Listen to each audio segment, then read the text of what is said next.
आजकल सड़कें गाड़ियों से भरी हुई हैं, है ना? और जैसे जैसे ट्रैफिक बढ़ रहा है, वैसे वैसे एक सवाल भी मन में आता है कि अगर कुछ हो गया तो? देखिए, कार इंश्योरेंस सिर्फ एक कानूनी जरूरत नहीं है। ये एक ऐसा सुरक्षा कवच है जो आपको अचानक आने वाले बड़े खर्चों से बचाता है। तो चलिए, आज इसी कवच को थोड़ा और करीब से समझते हैं। ये सवाल सुनने में तो बहुत सीधा लगता है, पर इसका जवाब हमेशा इतना आसान नहीं होता। सोचिए, एक छोटी सी टक्कर हो गई। अब सबसे बड़ा सवाल यही उठता है कि इस नुकसान की भरपाई आखिर करेगा कौन? और यहीं पर पता है क्या होता है? सामने आती है दो बिल की समस्या। पहला बिल होता है सामने वाले की गाड़ी या उसकी प्रॉपर्टी के नुकसान का, और दूसरा शायद उससे भी बड़ा बिल आपकी अपनी प्यारी गाड़ी की मरम्मत का। अब अगर सही इंश्योरेंस ना हो तो ये दोनों बिल सीधा आपकी जेब पर बहुत भारी पड़ सकते हैं। तो इस दो बिल की समस्या का हल क्या है? जवाब है सही सुरक्षा कवच चुनना। इंश्योरेंस की दुनिया में ये कवच मोटे तौर पर दो तरह के होते हैं। एक है थर्ड पार्टी और दूसरा है कॉम्प्रिहेंसिव। आइए अब इन दोनों के बीच का फर्क समझते हैं। देखिए, इन दोनों के बीच का फर्क बहुत सीधा सा है। थर्ड पार्टी इंश्योरेंस कानूनन जरूरी है, पर यह सिर्फ सामने वाले के नुकसान को ही कवर करता है। मतलब आपकी अपनी गाड़ी का खर्चा वो आपको ही उठाना पड़ेगा। वहीं दूसरी तरफ है कॉम्प्रिहेंसिव कवर, जो एक कंप्लीट शील्ड की तरह है। ये न सिर्फ थर्ड पार्टी के नुकसान को कवर करता है, बल्कि आपकी अपनी गाड़ी को भी पूरी तरह से सुरक्षित रखता है। यहाँ देखिए, इस टेबल में पूरी तस्वीर एकदम साफ हो जाती है। आपकी अपनी गाड़ी का नुकसान थर्ड पार्टी में कवर नहीं होता, लेकिन कॉम्प्रिहेंसिव में होता है। गाड़ी की चोरी थर्ड पार्टी में नहीं, कॉम्प्रिहेंसिव में है। बाढ़ या तूफान जैसी कुदरती आफतें फिर से सिर्फ कॉम्प्रिहेंसिव में। और सबसे बड़ी बात, अपनी पॉलिसी को एड ऑन्स के साथ और भी मजबूत बनाने का ऑप्शन सिर्फ कॉम्प्रिहेंसिव में ही मिलता है। तो ठीक है, कॉम्प्रिहेंसिव पॉलिसी सुनने में तो कमाल की लग रही है ना? पर सवाल यह है कि इसमें असल में क्या-क्या शामिल है, और उससे भी ज्यादा जरूरी, क्या शामिल नहीं है। चलिए थोड़ा और गहराई में उतरते हैं। इसका कवरेज सच पूछिए तो अब बहुत बड़ा है। मतलब चाहे गाड़ी की टक्कर हो या खुदा न खास्ता गाड़ी चोरी हो जाए, आग लग जाए, किसी ने तोड़ फोड़ कर दी हो, या फिर बाढ़ जैसी कोई मुसीबत आ जाए, ये पॉलिसी आपको हर तरह के बड़े खर्चों से बचा लेती है। इसका असली मकसद ही आपको सुकून की नींद देना है। लेकिन हाँ, हर पॉलिसी की तरह इसकी भी कुछ शर्तें हैं। जैसे गाड़ी की रोजमर्रा की घिसावट या कोई मैकेनिकल और इलेक्ट्रिकल खराबी, ये सब कवर नहीं होता। और हाँ, अगर कोई नशे में गाड़ी चला रहा हो तो क्लेम नहीं मिलेगा। एक और बहुत जरूरी बात है परिणामी हानि या कॉन्सिक्वेंशियल लॉस। मान लीजिए गाड़ी बाढ़ के पानी में फंस गई और उसे स्टार्ट करने की कोशिश की, जिससे इंजन खराब हो गया, तो ये जो बाद वाला नुकसान है ना, वो कवर नहीं होगा। चलिए अब बात करते हैं कुछ बहुत ही मजेदार चीज की, एड ऑन्स की। इन्हें आप अपनी पॉलिसी का सुपर हीरो पावर अप समझ सकते हैं। ये छोटे छोटे अपग्रेड्स हैं जो आपकी सुरक्षा को नेक्स्ट लेवल पर ले जाते हैं।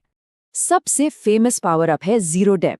देखिए, होता क्या है, जब कोई पार्ट रिप्लेस होता है ना, तो इंश्योरेंस कंपनी उसकी पुरानी कीमत के हिसाब से पैसे देती है। मतलब नए पार्ट का कुछ पैसा जेब से जाता है। लेकिन अगर आपके पास जीरो डेप एड ऑन है तो कंपनी नए पार्ट की पूरी कीमत चुकाएगी, आपकी जेब से कुछ नहीं जाएगा। अब आता है एनसीबी प्रोटेक्ट। एनसीबी यानी नो क्लेम बोनस। ये आपकी अच्छी ड्राइविंग का इनाम है, प्रीमियम पर मिलने वाला डिस्काउंट। अब मान लीजिए एक छोटा सा क्लेम आ गया। आमतौर पे आपका सारा जमा किया हुआ एनसीबी जीरो हो जाता है, पर यह एड ऑन आपके उस इनाम को बचाता है। एक क्लेम के बाद भी आपका डिस्काउंट सेफ रहता है। और फिर है इंजन प्रोटेक्ट। ये आपकी गाड़ी के दिल यानी इंजन के लिए एक बॉडीगार्ड है। ये उन नुकसानों को कवर करता है जो एक्सीडेंट से नहीं होते, जैसे बारिश में पानी इंजन में घुस जाना। खासकर अगर कोई ऐसे इलाके में रहता है जहां पानी भरने का खतरा है, तो ये एड ऑन तो समझ लीजिए कि बहुत ही जरूरी है। ओके, तो हमने सुरक्षा और पावर अप्स की बात कर ली। अब आते हैं सबसे अहम सवाल पर, इन सब की कीमत क्या है? आखिर एक इंश्योरेंस कंपनी प्रीमियम तय कैसे करती है? देखिए, प्रीमियम किसी एक चीज पर डिपेंड नहीं करता। कई सारी बातें हैं, जैसे गाड़ी का मॉडल कौन सा है, कितनी महंगी है, उम्र क्या है, रहते कहाँ हैं, शहर में या गांव में। ये सारी चीजें मिलकर प्रीमियम तय करती हैं। आमतौर पर बड़े शहरों में ट्रैफिक ज्यादा होता है, रिस्क ज्यादा होता है तो प्रीमियम भी थोड़ा ज्यादा होता है। लेकिन प्रीमियम कम करने का एक बहुत ही शानदार तरीका है, और वो है आपकी अपनी सेफ ड्राइविंग, जिसे कहते हैं नो क्लेम बोनस या एनसीबी। ये सेफ ड्राइविंग के लिए इंश्योरेंस कंपनी की तरफ से एक इनाम है।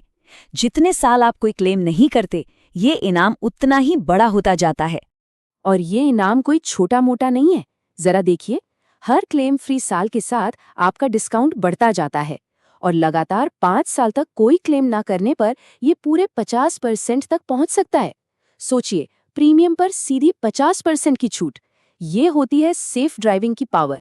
ठीक है, पॉलिसी ले ली, सब समझ लिया, पर अब सबसे जरूरी बात, अगर कभी जरूरत पड़ गई तो क्लेम कैसे करना है? इस प्रोसेस को समझना बहुत जरूरी है ताकि किसी मुश्किल घड़ी में घबराहट ना हो। प्रोसेस को 4 सिंपल स्टेप्स में बांट सकते हैं। स्टेप 1, जैसे ही कुछ हो सबसे पहले अपनी इंश्योरेंस कंपनी को फोन करके बताइए। स्टेप 2, नजदीकी पुलिस स्टेशन में एक एफआईआर जरूर दर्ज कराएं। स्टेप 3, इसके बाद इंश्योरेंस कंपनी एक सर्वेयर भेजेगी जो गाड़ी के नुकसान का जायजा लेगा। और स्टेप 4, सर्वेयर की रिपोर्ट ओके होते ही आपकी गाड़ी नेटवर्क गैरेज में ठीक हो जाएगी और बिल सीधा कंपनी भरेगी, मतलब कैशलेस रिपेयर। तो इतनी सारी जानकारी के बाद अब हम आते हैं फाइनल सवाल पर। क्या कॉम्प्रिहेंसिव कवर वाकई एक सही चॉइस है? ये किसके लिए सबसे ज्यादा फायदेमंद साबित हो सकता है? तो ये किसके लिए सबसे बेस्ट है? अगर किसी ने नई गाड़ी खरीदी है तो जाहिर है वो अपने बड़े इन्वेस्टमेंट को सुरक्षित रखना चाहेंगे। जो लोग शहर की भीड़भाड़ में रोज ड्राइव करते हैं, उनके लिए ये जरूरी है। अगर गाड़ी महंगी है तो उसकी रिपेयर भी महंगी होगी, तो उनके लिए भी ये बहुत जरूरी है। और हाँ, कोई भी जो बस अपनी गाड़ी को लेकर टेंशन फ्री रहना चाहता है, उसके लिए कॉम्प्रिहेंसिव कवर ही बेस्ट है। और आखिर में बस एक सवाल सोचने के लिए, हम प्रीमियम की कीमत तो देखते हैं, लेकिन क्या हम उस सुकून की कीमत आंकते हैं जो पूरी तरह से प्रोटेक्टेड होने पर मिलता है? तो सवाल यही है कि मन की शांति की असली कीमत क्या है?